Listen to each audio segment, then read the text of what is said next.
Good day, everyone. Today I will discuss three authors and their literary works from Chinese, Japan, and African literature. I will briefly introduce the author, their famous work, describe the story, and explain why it is important. Chinese literature author Lu San. Literary work, A Madman's Diary. Lu San is considered the father of modern Chinese literature. He wrote stories that criticize old traditions and social problems in China. Description about literary work. His famous short story, A Madman's Diary, is about a man who believes that the people around him are cannibals.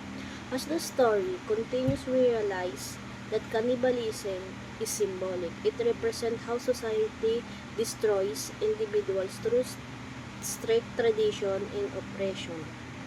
Why work is important? This work is important because it was one of the first modern stories written in vernacular Chinese instead of classical Chinese.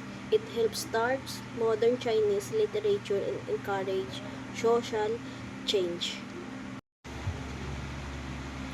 Japanese literature author Natsume Suzuki. Famous work Kokoro.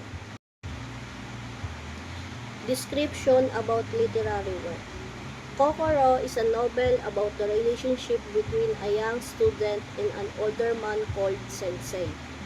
The story explores themes of loneliness, guilt, friendship, and the changes happening in Japan during the Meiji era. Why he is important? Natsume Suzuki is considered one of the greatest writers in Japanese literature. His work showed the struggle between traditional values, modern life. Kokoro remains one of the most studied and respected novels in Japan. African literature, country, South Africa. Author Nadine Gordimer, literary work, July's People. Description about literary work.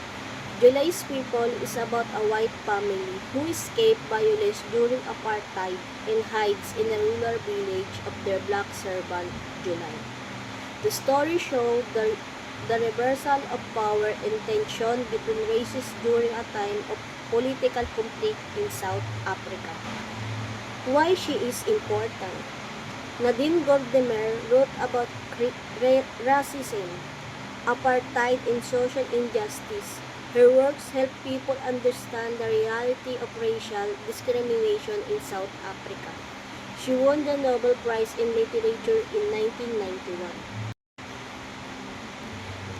Literature from China, Japan, and Africa show us the culture, history, and ideas of different people. These authors and their works continue to inspire and teach us about life and society.